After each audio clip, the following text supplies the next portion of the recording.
Bismillahirrahmanirrahim.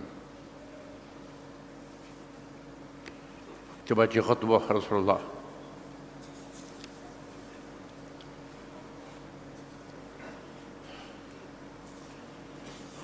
Pada hari Arafah ataupun hari Haji Wada, Haji selamat tinggal.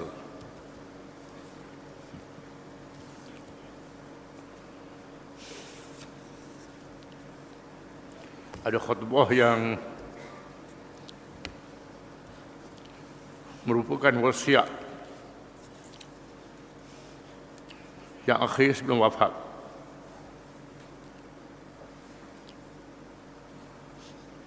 Setelah memuji Allah dan memujinya, maka Nabi SAW bersabda, Ayuhan nas, wahai manusia, isma'u qawli, dengarlah ucapanku dan kata-kataku. Fa inni la adri la'alli la alqakum ba'da ami hadha bihadzal mawqif abada. Maka sesungguhnya aku tidak tahu, boleh jadi aku tidak bertemu lagi dengan kamu selepas tahun ini di tempat ini. Ayuhan nas, wahai manusia, inna dima'akum, sesungguhnya darah kamu, wa amwalakum, dan harta benda kamu, haramun alaikum haramun illa an talqaw rabbakum, haram kamu menceroboh dan mencabulinya sehingga kamu bertemu dengan Tuhan kamu. Kahormati yaumikum hadha, seperti dihormati dan dilarang melakukan perkara-perkara pada hari ini. Fi syahrikum hadha, pada bulan kamu ini. Fi baladikum hadha, dan di negeri kamu ini, yaitu Makkah Al-Mukarramah. Al-ahal ballaghtu, ingat, adakah aku telah menyampaikan? Aku telah memberitahu. Allahumma fashhad, ya Allah, ya Tuhanku, saksilah. Faman kana indahu amanatun falyu'addiha ila man i'tamanahu 'alaiha. Sesiapa yang ada di sisinya amanah, hendaklah dia menunaikannya terhadap sesiapa yang diperintah supaya dia menunaikan amanah itu. Ala, ingat,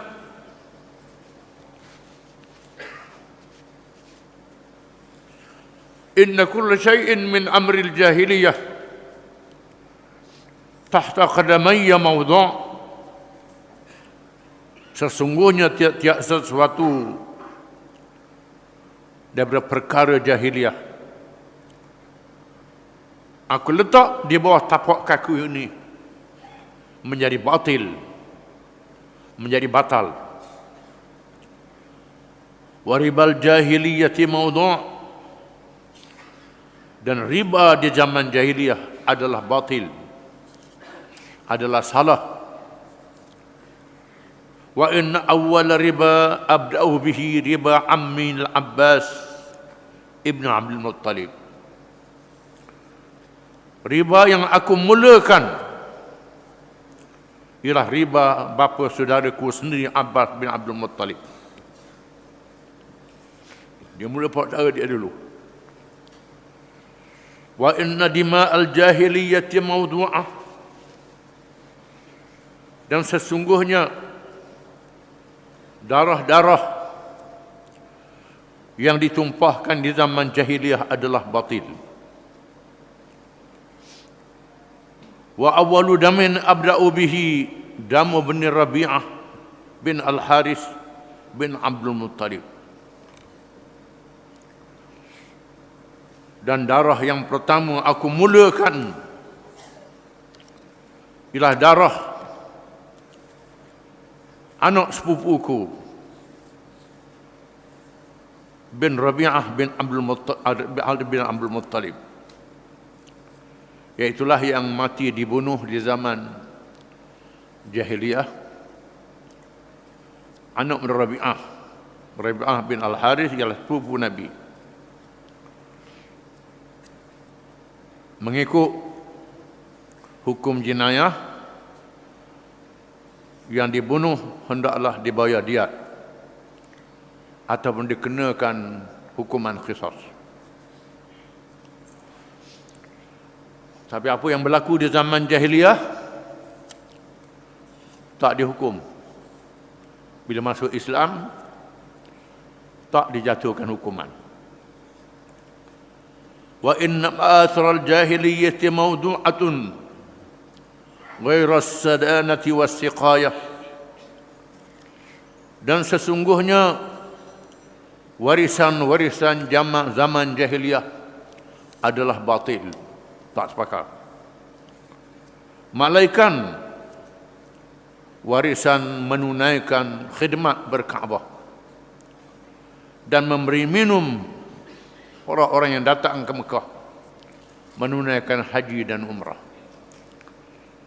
Itu menjadi amalan orang-orang jahiliyah. Zaman dahulu di antaranya ialah menerima sumbangan untuk berhala, korban untuk berhala dan lain-lain. Semua adat-adat itu dihapuskan, kecuali adat berkhidmat berkaabah.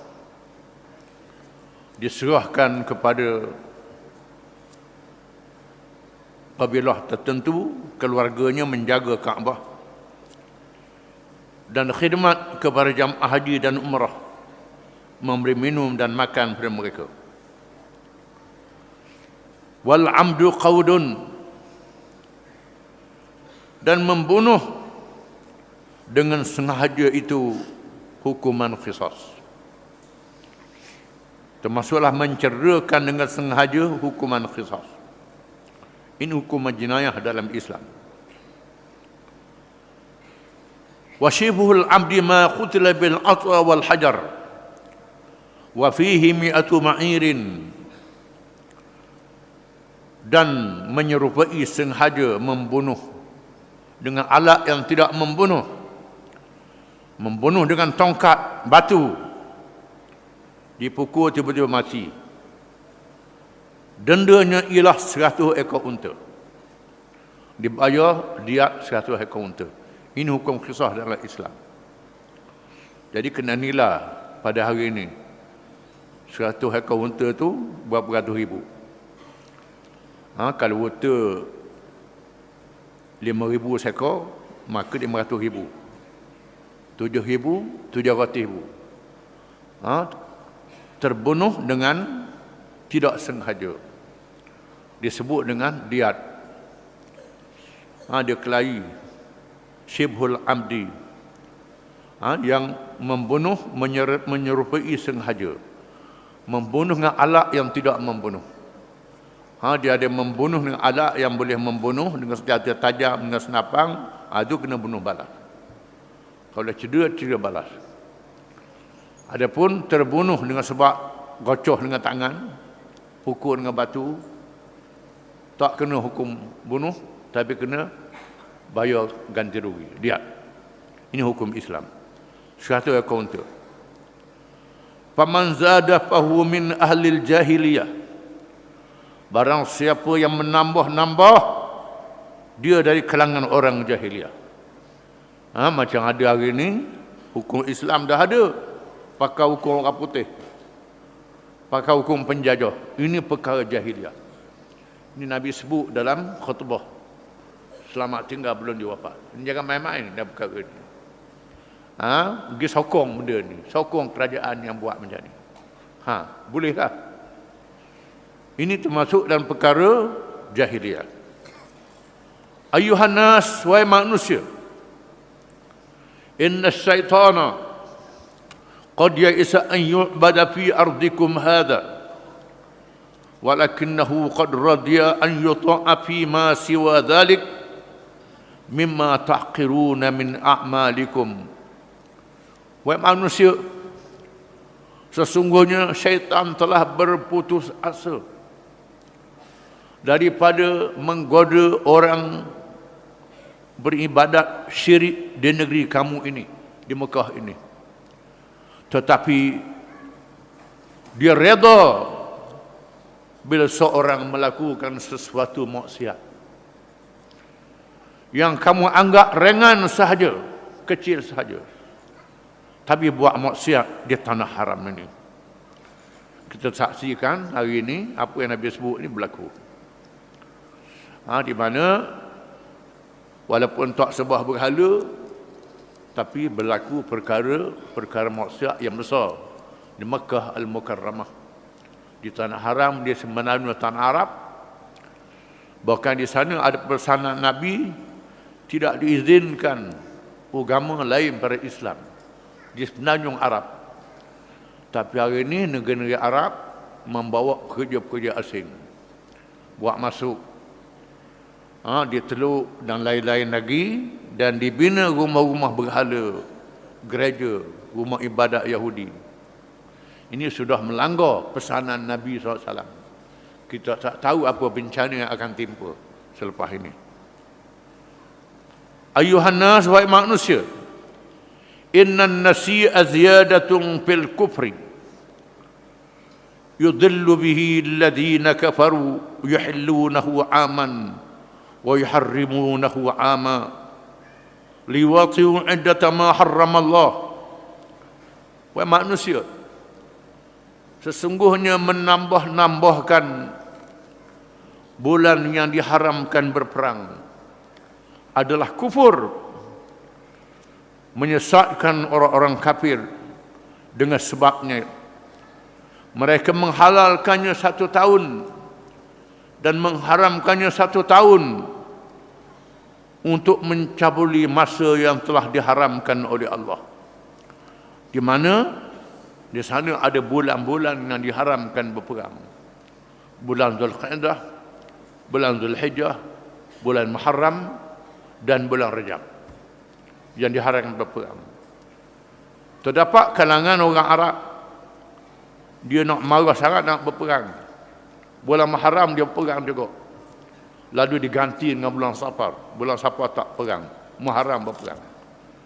Ini menambah-nambah bulan yang diharamkan oleh Allah. Wa inna az-zamana qad istadara kahayatihi yawma khalaqallahu as-samawati wal ard. Dan sesungguhnya masa itu beredar seperti keadaannya sejak Allah menjadikan segala langit dan bumi. Wa in iddatash shuhuri indallahi 12 syahran fi kitabillah yawma khalaqas samawati wal ard. Sesungguhnya bilangan bulan-bulan di sisi Allah ialah 12 bulan yang ditulis dalam kitab Allah pada hari Allah menjadikan segala langit dan bumi. Allah Taala tetapkan dalam setahun 12 bulan. Sama ada mengikut perhitungan qamariyah, perhitungan bulan, ataupun perhitungan syamsiyah, perhitungan matahari. Ada umat yang menggunakan perhitungan qamariyah, perhitungan bulan, dan ada umat yang menggunakan perhitungan syamsiyah, perhitungan matahari. Bagi orang Islam memakai bulan hijrah. Ada bulan hijrah qamariyah yang kita tahu bulan Safar, Muharram, Safar, Adin, dan ada bulan hijrah syamsiyah Orang Parsi masih beramal dengan bulan Hijrah Syamsiah. Masih ada dalam tulisan mereka. Adapun orang Barat memakai bulan mengikut peredaran matahari, Januari hingga bulan Disember. Mana Allah Ta'ala mengatakan bahawa setahun 12 bulan diputuskan oleh Allah sejak dijadikan segala langit dan bumi. Menandakan di sana ada kesatuan agama. Asalnya ialah Islam. Islam agama yang asal, bukan agama lain agama yang asal. Adapun orang tulis kata manusia mula dengan batu. Mula dengan batu, lepas tu barulah mula dengan agama samawi. Itu ajaran sesat. Quran mengatakan Islam agama asal manusia. Kerana manusia dimula dengan Adam alaihi salam. Kecuali puak-puak Darwin mengatakan manusia mula dengan monyet. Lepas tu berjadi manusia. Dan monyet hari ni asal apa? Gajah asal apa? Manusia adalah manusia, monyet adalah monyet. Jangan duduk pakai yang ajaran yang karut. Bulan sebanyak 12 bulan. Minha arba'atun hurum. Di antaranya 4 bulan yang diharamkan berperang. Diharamkan berperang 4 bulan. Salasatun mutawaliyatun wa wahidun fardun. 3 yang berturut-turut dan 1 yang berasingan. Zulqa'dah, Zulhijjah wal Muharram. Itu yang berturut-turut. Wa Rajab dan Rajab alladhi baina Jumada wa Sya'ban, yang terletak di antara bulan Jumada dan bulan Sya'ban. Jumadal akhirah. Bacaan yang betul Jumadal ula, Jumadal akhirah. Orang Melayu kata Jamadil awal, Jamad tu bacaan salah, bacaan Melayu. Bacaan betulnya Jumada. Jumadal ula, Jumadal akhirah. Di antara Jumada dan Sya'ban, bulan Rajab, diharamkan berperang. Ala hal ballaghtu. Ingat, adakah aku telah menyampaikan? Aku dah beritahu. Allahumma fashhad. Ya Allah, ya Tuhanku, saksikan. Aku sudah memberitahu. Ayuhan nas, wahai manusia, inna lakum ala nisaikum haqqa. Sesungguhnya di atas diri kamu, wahai orang-orang lelaki, terhadap perempuan-perempuan kamu, hak yang kamu tunaikan. Walahunna alaikum haqqa. Dan bagi mereka ke atas kamu yang kamu tunaikan. Ada bagi kamu hak yang perempuan tunaikan, yang wajib tunaikan ke atas kamu, dan ada hak yang kamu tunaikan terhadap isteri-isteri kamu. Lakum alaihinna. Adapun bagi kamu dipertanggungjawabkan ke atas mereka, ke atas perempuan itu, alla yuti'na furushakum ghairakum.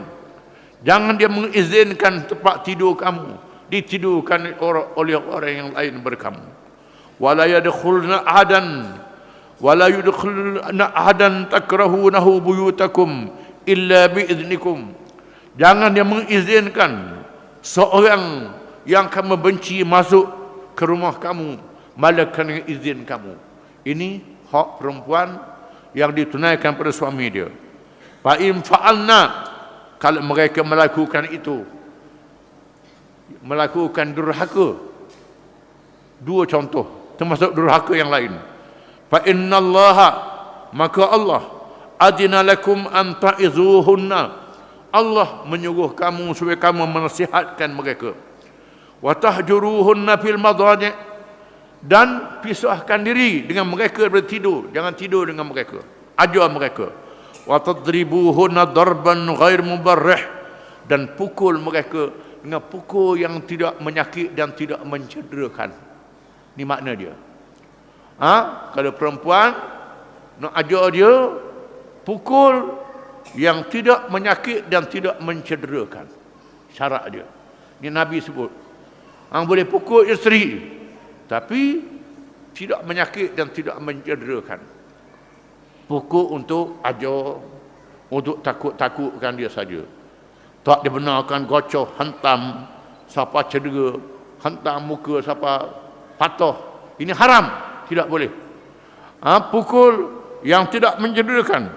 Fa in intahayna, jika mereka berhenti daripada neraka, wa ata'nakum, dan mentaati kamu, fa alaikum rizquhunna wa kiswatuhunna bil ma'ruf, maka wajib ke atas kamu menunaikan nafkah rezeki mereka dan pakaian mereka dengan cara yang baik. Dengan cara yang baik, alal musi' qadaruh wa alal muqtidi qadaruh.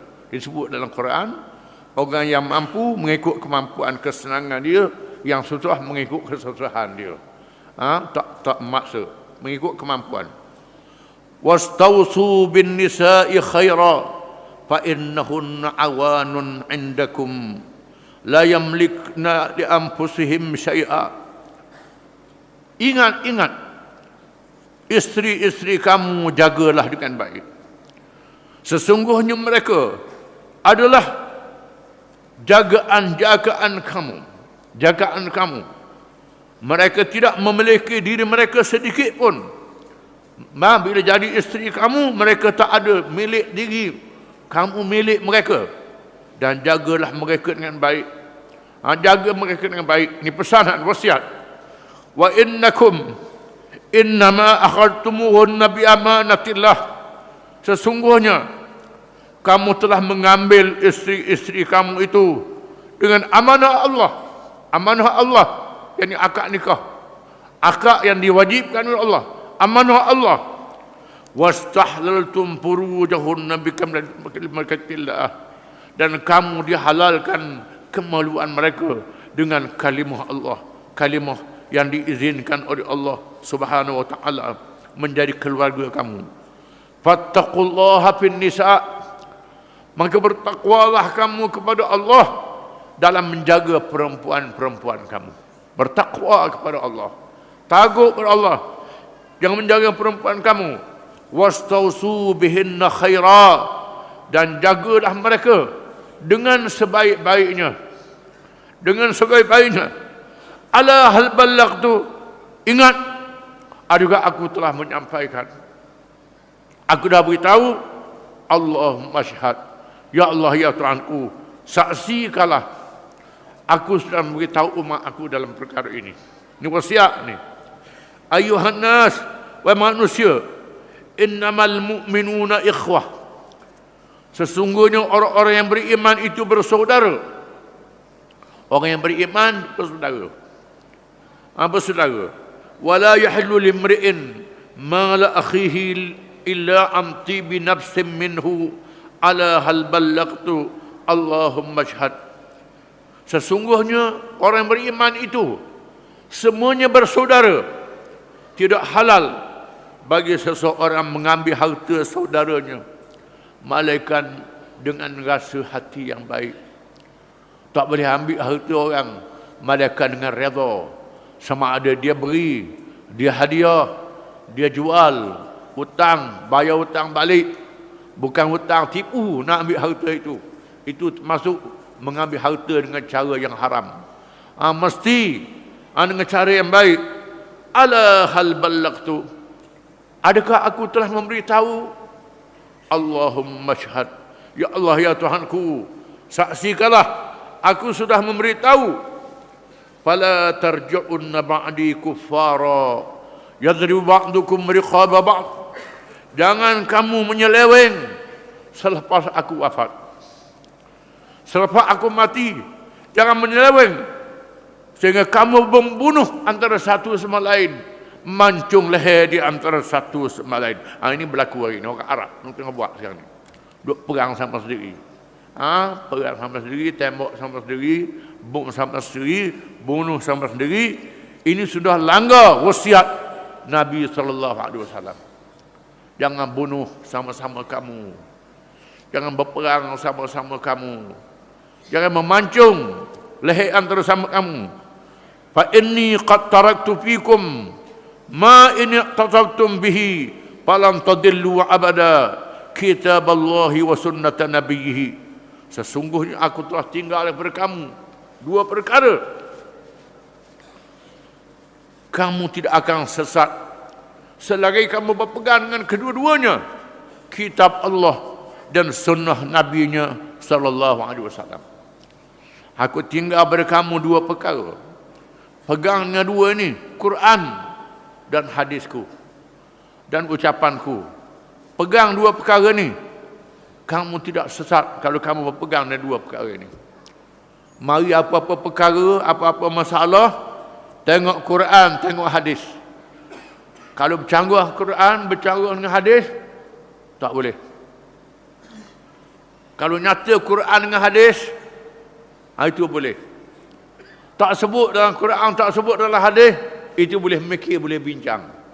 Tapi jangan kelahi. Quran dan hadis menjadi pemandu. Kalau berselisih, bertelengkoh dalam perkara politik, dalam perkara ekonomi, dalam perkara keluarga, perkara apa saja, fa in tanaza'tum fi syai'in farudduhu ila Allah war Rasul in kuntum tu'minuna billahi wal yawmil akhir dzalika khairun wa ahsanu ta'wila. Maka jika sekiranya kamu bertelengkoh dalam sesuatu perkara, berkelahi dalam sesuatu perkara, kembalilah kepada Allah dan Rasul. Balik pada Quran, balik pada hadis. Ada orang kata itu perkara cabang saja, bukan perkara akidah, perkara cabang. Kelahi-kelahi tak apa. Walaupun kelahi tak apa, selisih tak apa, jangan mudah-mudah. Sehingga langgar hukum tidak boleh. In kuntum tu'minuna billahi wal yaumil akhir. Kalau kamu sungguh-sungguh beriman kepada Allah dan hari akhirat, dikaitkan dengan iman. Dikait dengan iman. Walau perkara kita kelahi, kita balah, dikaitkan dengan iman. Beriman kepada Allah dan hari akhirat. Dzalika khairun wa ahsanu ta'wila. Itulah yang terbaik dan penyelesaian yang sebaik-baiknya. Ayyuhan nas, wahai manusia, inna rabbakum wahid. Sesungguhnya Tuhan kamu satu. Allah Tuhan kamu. Wa inna abakum wahid. Ayah kamu satu saja, Adam alaihi salam. Kullukum min li Adam wa Adam min turab. Semua kamu daripada Adam. Adam daripada tanah. Inna akramakum indallahi atqakum. Sesungguhnya yang paling mulia kalangan kamu di sisi Allah ialah yang paling bertakwa kepada Allah. Laisal arabiyyin fadlun ala ajamiyyin illa bittaqwa. Tidak ada kelebihan antara orang Arab dan bukan Arab melainkan dengan takwa. Ala hal ballaghtu, adakah aku telah menyampaikan? Allahumma syahad. Ya Allah, ya Tuhanku, saksikanlah. Kelebihan bukan letak pada bangsa, bukan letak pada keturunan, bukan letak pada warna kulit. Terletak pada bertakwa kepada Allah Ta'ala. Baiknya seseorang dengan takwa, bukan sebab baka dan keturunan. Ada orang keturunan raja, keturunan nabi, keturunan apa, dia sebut keturunan-keturunan ni. Tak boleh keturunan ni kahwin keturunan ni. Tak boleh kahwin keturunan ni. Tak boleh. Ini ajaran salah. Kononnya dak kuku. Kuku apa salah? Hadis ni membatalkan semua cakap-cakap membezakan keturunan neraka. In akramakum indallahi atqakum. Yang paling mulia kalangan manusia Allah yang boleh bertakwa kepada Allah. Nabi sebut tunkahul mar'atu li jamaliha wa limaliha wa li hasabiha wa li diniha fadhfar bi dzatid din taribat yadak. Ini hadis. Dikahwinkan perempuan itu dengan sebab rupa parasnya, dengan sebab hartanya, dengan sebab keturunannya, dengan sebab agamanya, dengan sebab empat perkara. Bila nak kahwin, dilihat rupa parah dia, dilihat harta dia, dilihat keturunan dia, dilihat agama dia. Biasanya orang tengok empat perkara ni. Fazfar bizatid din taribat yadak. maka utamakan yang punya agama itu. Yang punya agama itu, yang saleh, yang berpegang dengan agama. Taribat yadak. Puas hatimu. Laksana anak-anak yang bermain dengan tanah, yang bermoran dengan tanah. Puas hatinya. Begitu puas hatinya seorang yang memilih istrinya yang beragama, bukan yang berbaka dan keturunan, yang berharta, tetapi yang beragama. Yang beragama, kalau pilih yang beragama, maka taribat yadak. Turab dalam bahasa Arab dengan makna tanah. Taribat yadak, tanganmu berlumur dengan tanah. Dibandingkan dengan anak-anak yang bermain dengan tanah. Budak-budak yang main dengan tanah, dia sangat menghargai tanah itu. Walaupun tanah tu kotor, berlumur, jejek, dia pergi kaca dia. Balah dengan budak-budak dia. Budak-budak kecil main dengan tanah, puas dengan tanah itu, lebih pada harta, lebih pada segala-galanya budak-budak kecil. Begitulah kalau memilih yang beragama itu. Inna akramakum indallahi atqakum. Yang paling mulia, yang paling bertakwa kepada Allah. Ini pesanan Nabi. Ayyuhan nas, wahai manusia, innallaha qad qasama likulli warithin nasibahu fil miras. Wa innahu la wasiyata liwarithin wa la tajuzu wasiyatun fi aktsara min as-sulus. Wahai manusia, sesungguhnya Allah telah membahagikan pada waris bahagian persakanya. Bahagian persaka ditetapkan oleh Allah dalam surah An-Nisa. Lidzakari mithlu hadzil unsayain. Bagi anak lelaki sekali ganda pada anak perempuan. Adik-beradik lelaki, adik ganda pada adik-beradik perempuan. Ini hukum persaka disebut dalam Quran. Allah Ta'ala sudah tetap. Wa innahu la wasiyata liwarisin. Tidak boleh memberi wasiat pada waris yang sudah terima persaka. Kerana Allah Ta'ala telah menentukan persaka bagi waris yang terima persaka. Anak, adik-beradik, pak saudara, sepupu kalau tak ada pendinding yang ditentukan persakanya, maka tak boleh wasiat kepada mereka yang berhak menerima persaka ini. Wasiat beri ke anak ni, tak ke anak lain. Wasiat beri ni, tak ke anak lain. Tidak boleh, tidak ada. Malaikat ulama mengatakan dengan izin daripada orang yang lain. Kalau tak izin, tak boleh. Ini dengan nas Quran, nas hadis, kecuali adik-beradik izin. Persaka mengikut bahagian, kecuali diizinkan. Kalau tak izin, tak boleh. Kena izin. Nabi kata, wala tajuzu wasiyatun fi aktsar min as-sulus. Dan tidak harus wasiat lebih pada 1/3. Tak boleh wasiat harta lebih pada 1/3. Kena wasiat kepada orang lain. Kalau kita ada anak perempuan saja macam Sa'ad bin Abi Waqqas, ketika sakit dia menunaikan haji yang Nabi tunaikan haji ini, Sa'ad sakit berat. Lalu Nabi ziarah dia. Lalu Sa'ad kata, wahai Rasulullah, saya seorang yang ada harta banyak. Saya tak ada anak, adakah boleh saya nak siat kepada anak? Saya ada anak perempuan. Anak perempuan seorang je ada. Bolehlah saya nak wasiat harta saya? Nabi kata jangan. Nak wasiat habis, nak beri ke anak dia, lepas tu habis nak wasiat. Nabi kata an-nisfu, Sa'ad kata separuh. Tidak. As-sulus 1/3. Nabi kata as-sulutu kabirun aw kathirun. Fa innaka in tadarka awasalka aghniya ahsan an tarakum yas'aluna nas. Kata Nabi, kamu tinggal 1/3 sudah banyak. Sesungguhnya kamu wasiat, kamu meninggalkan waris-warismu dalam keadaan ada harta. Lebih baik kamu tinggalkan mereka dalam keadaan meminta sedekah. Dengan makna, jangan kamu papakan adik-beradik kamu dengan sebab wasiat ini. Jaga bila mu mati kelak, orang tengok anak beranak mu minta sedekah. Siapa dia minta sedekah tu? Anak-anak Sa'ad tu. Siapa dia minta sedekah tu? Anak-anak Sa'ad tu. Sa'ad buat apa masa dia senang dulu? Jangan wasiat lupa kepada waris-waris kamu. Itu tidak boleh. 1/3 saja paling besar, tak lebih. Ini Nabi wasiat.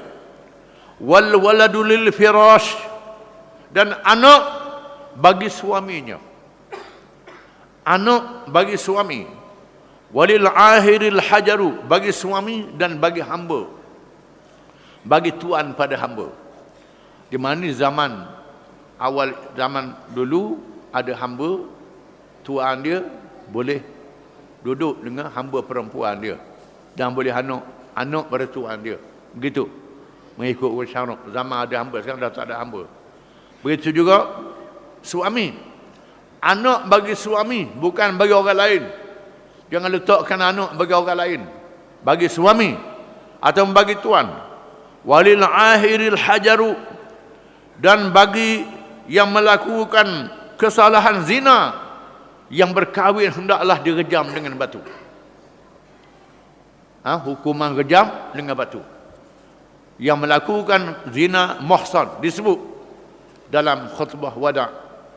Walil ahiri al-hajaru, dan bagi yang sudah berkahwin yang berzina hendaklah dihukum rejam dengan batu. Ada pula orang kata tak ada rejam dengan batu ni. Tak ada, pakai sebab saja. Ini pendapat mazhab Khawarij.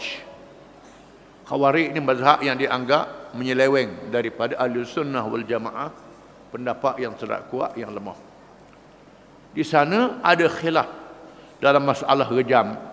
Bagaimana rejam? Ada ulama zaman mutakhir mengatakan boleh ditukar dengan tembok. Yang berzina, yang sudah kahwin, disebut dalam hadis rejam dengan batu. Ada ulama mengatakan pakai tembok dengan senapan. Boleh juga cepat mati. Ada ulama yang berjihad begitu. Itu istihad. Yang membatalkan hukuman rejam ni tidak ada pendapat yang ditolak. Wa man da'a ila ghairi abih, barang siapa yang mendakwa menganggap bukan ayahnya, bukan ayah dia, dia kata ayah dia, atau tawalla ghaira mawadih, ataupun berwalikan bukan tuan dia, dia letakkan ayah bukan ayah dia, berubah nama bukan ayah dia, bukan tuan yang memerdekakan dia, yang memiliki dia. Fa alaihi la'natullahi wal malaikati wan nasi ajma'in, maka di atasnya laknat Allah, malaikat dan manusia seluruhnya. Jangan berbin-bin bukan ayah kita, itu salah, tidak boleh. Termasuk dalam dosa yang besar. Kalau buat kena buang, kerana akan membabitkan wali, membabitkan persaka dengan adik-beradik. Orang yang bukan adik-beradik kita akan jadi salah faham di kemudian masa. Tidak boleh. Dan sebab itu hendaklah ayah betul ataupun tuan dia betul. Kalau tidak, laknat Allah, malaikat dan manusia.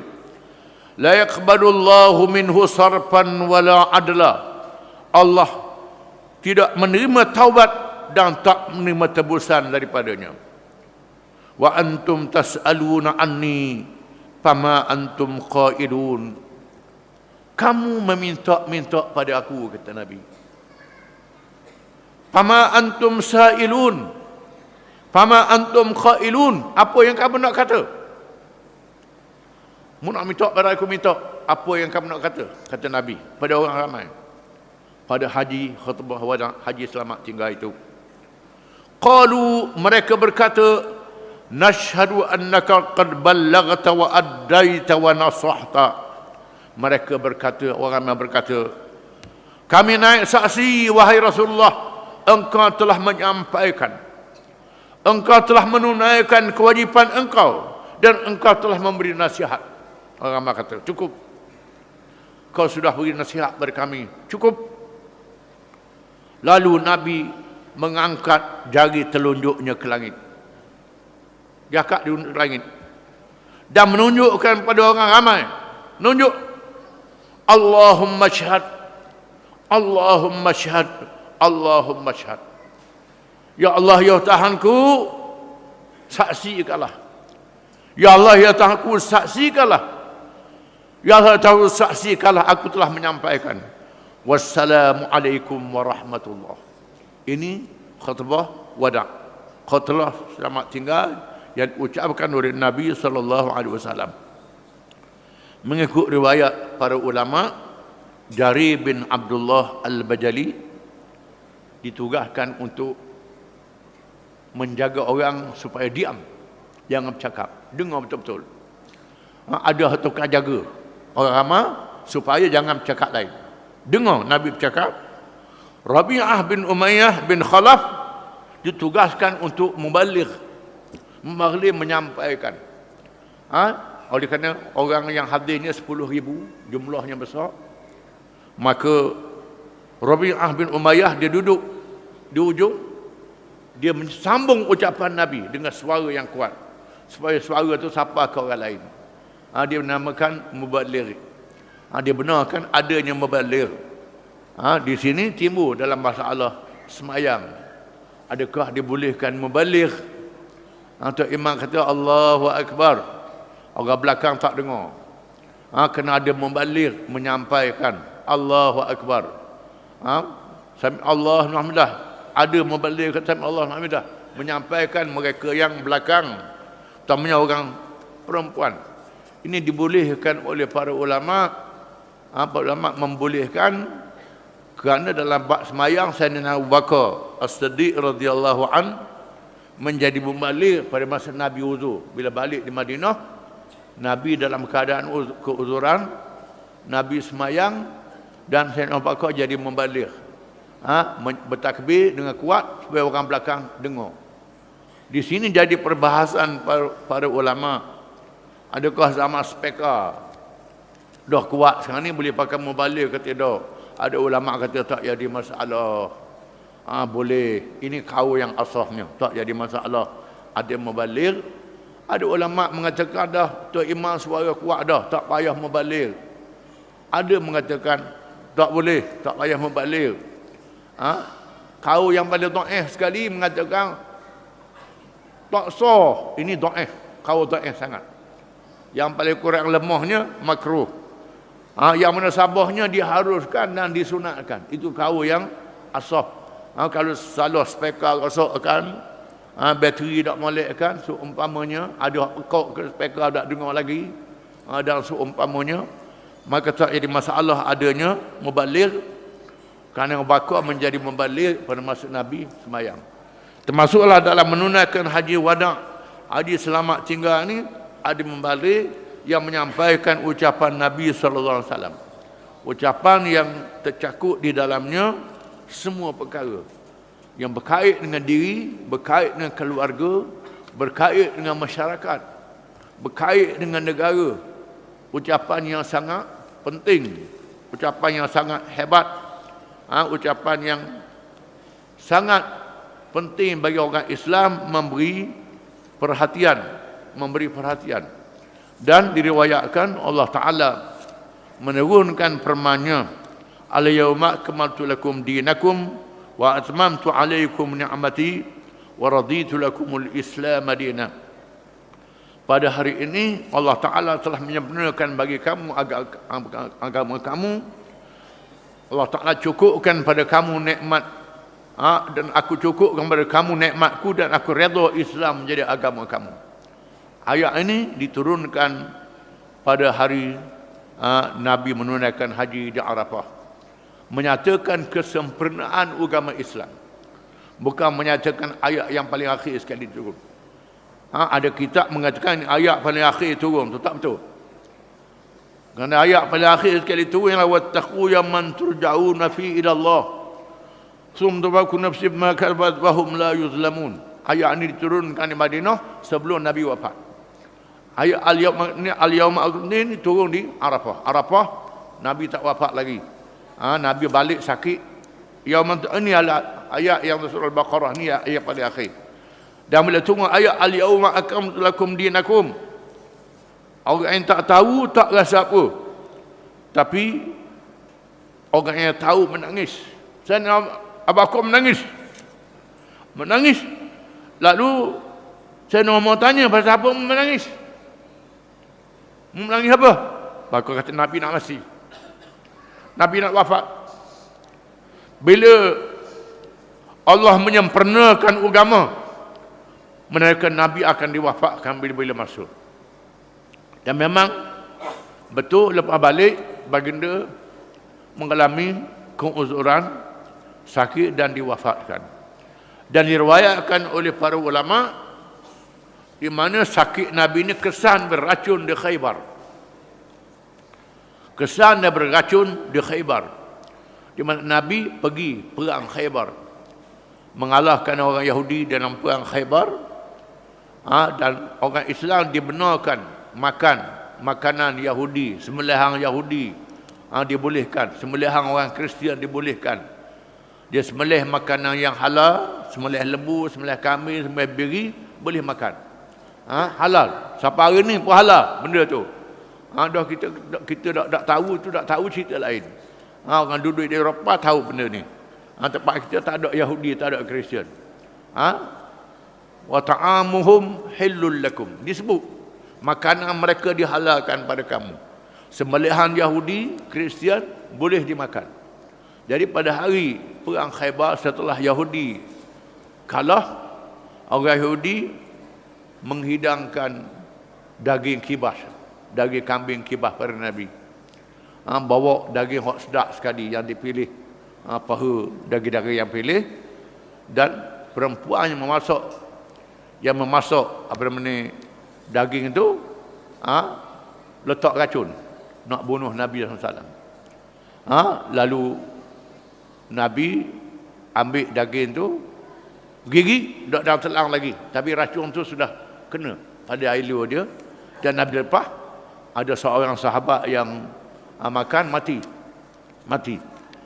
Lalu Nabi kata ada racun, dan perempuan tu dipanggil, ditanya. Dia mengaku, kalau awak seorang Nabi, Allah Ta'ala beritahu.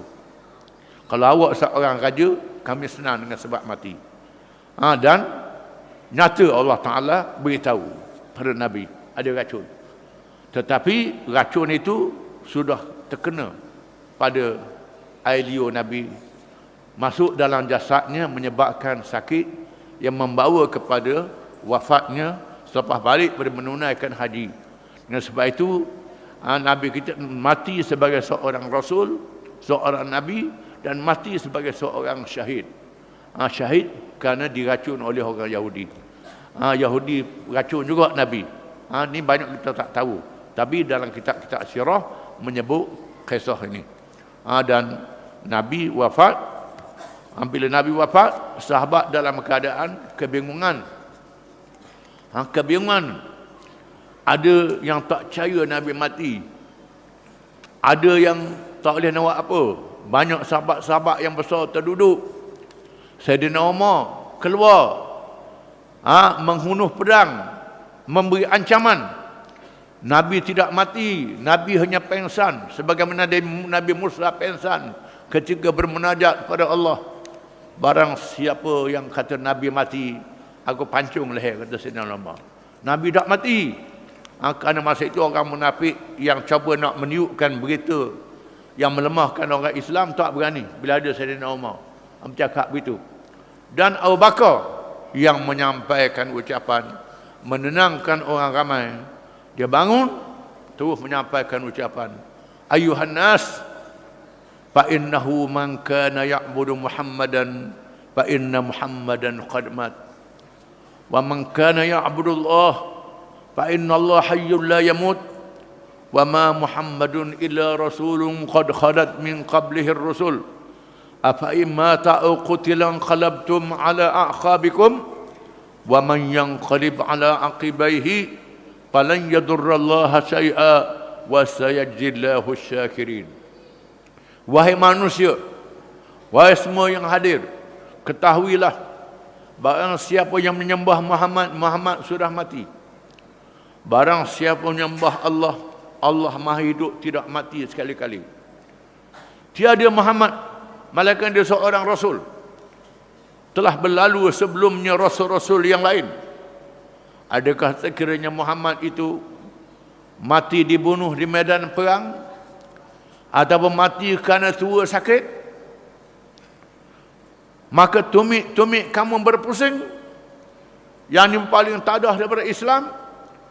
Barang siapa yang tumitnya berpusing daripada Islam, dia tidak memberi apa-apa mudarat sedikit pun kepada Allah. Allah memberi balasan kepada mereka yang bersyukur di atas nikmatnya. Bila dengar ucapan ni, barulah orang ramai dalam keadaan tenang. Tetapi bila dengar berita Nabi wafat, beberapa kabilah Arab murtad, keluar daripada agama Islam, terpesong, balik jahiliyah semula. Dan ada kabilah-kabilah yang memunculkan nabi-nabi yang bohong. Musailamatul Kadzab, Sijah, Tulaihah mengaku jadi nabi baru lepas Nabi wafat.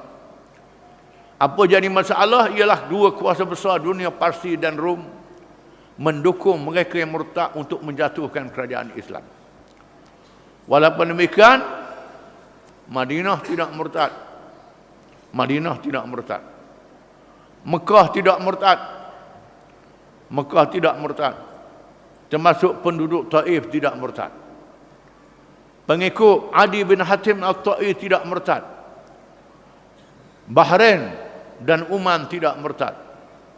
Penduduk negeri Yaman tidak murtad. Di Bahrain, Masqat dan Oman, kawasan ini di mana ketuanya, pemimpin yang jadi ada pemimpin kabilah yang murtad. Di sana ada seorang padri yang masuk Islam, nama dia Al-Jarud. Al-Jarud memanggil orang-orang kampung dia, tanya pada orang kampung dia yang mendengar berita Nabi mati dalam bingung. Jarud tanya, Nabi-Nabi zaman dulu mu percaya tak? Percaya. Semua Nabi-Nabi zaman dulu. Di mana Nabi-Nabi zaman dulu? Mati. Nabi zaman dulu mati belaka dah. Adam mati, Ibrahim mati, Musa mati. Maka Muhammad juga mati, kata Jarud. Muhammad adalah manusia Nabi, mati. Oleh kerana itu aku tetap dengan Islam. Tak ada Tuhan benar malaikat Allah dan Muhammad Rasulullah. Menyebabkan pengikut-pengikut dia di kampung itu bersama dengan Jarud, tetapi dikepung oleh puak-puak yang murtad. Puak-puak yang murtad dikepung sehingga mereka dalam kelaparan. Adapun penduduk Mekah, di mana gubernur dia seorang yang masih muda, bila dengar kabilah-kabilah Arab menyebabkan dalam ketakutan, orang muda dalam ketakutan. Lalu Suhail bin Amr, pemimpin Mekah. Suhail bin Amr ni ialah orang yang berunding dengan Nabi masa perjanjian Hudaybiyah, yang tak mahu sebut Muhammad Rasulullah, Muhammad bin Abdullah, tak mahu sebut apa nama ni, Bismillahirrahmanirrahim. Masa Hudaybiyah tu dia masuk Islam. Dia masuk Islam pada masa Fathu Makkah. Dia masuk Islam. Dia masuk Islam setelah menyaksikan kerasulan Nabi SAW. Apabila Nabi masuk Mekah, nak buka Mekah, Asid bin Hudair, Hudair bin Asid berbisik bila Nabi menyebut tentang kalimah Allah, dan bila bang dengan suara azan, lalu Hudair bin Asid mengatakan, kalulah Asid masih ada Usid, ada Asid, ni Asid. Kalau Hudair kata Asid, kalau Asid ada, Asid tak sedap dengar dengan ucapan-ucapan seperti ini. Lalu Nabi berpaling. Dia tanya Abu Sufyan. Abu Sufyan kata, aku tak mau kata apa, kerana cakap-cakap ni semua boleh dengar belaka.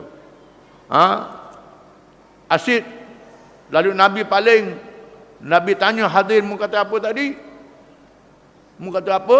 Allah Ta'ala beritahu Nabi boleh dengar, walaupun dia bisik, boleh dengar. Dengan sebab ini Suhail bin Amr masuk Islam. Dan yang dua-dua ni masuk Islam. Abu Sufyan masuk Islam dulu lagi. Jadi Suhail bin Amr ni pada masa berlakunya peristiwa murtad, dia ambil gubernur yang muda yang Nabi lantik ni, bawa pergi masuk dalam masjid Mekah, panggil penduduk Mekah dan menyampaikan ucapan, memberi amaran, jangan ada yang menyeleweng daripada Islam. Barang siapa yang menyeleweng daripada Islam, kami akan bertindak terhadap dia. Lalu hak yang lemah-lemah iman tak berani. Penduduk Taif, pemimpin yang menyampaikan ucapan, jangan kamu jadi orang yang akhir masuk Islam, yang pertama keluar daripada Islam. Jangan jadi. Dalam masuk Islam kediam pada orang, lari pada Islam dulu pada orang pula. Ini Bani Saqif, menyebabkan mereka tak jadi murtad. Ini kabilah-kabilah yang tak murtad, tak keluar daripada Islam. Jadi Allah Ta'ala selamatkan agama Islam. Walaupun Nabi mati, Nabi wafat, tapi agama Islam tak mati, tetap dipelihara oleh Allah Ta'ala sehinggalah berlakunya hari kiamat. Bila nak berlaku hari kiamat, Allah Ta'ala matikan semua yang beriman. Semua yang beriman dimatikan. Pada masa itulah manusia paling jahat sekali. Tak ada lagi orang buat haji umrah, tak ada orang tawaf, Kaabah diroboh di masa itu. Masa itulah berlakunya dunia ini dihancurkan, dimusnahkan semuanya. Wallahu a'lam.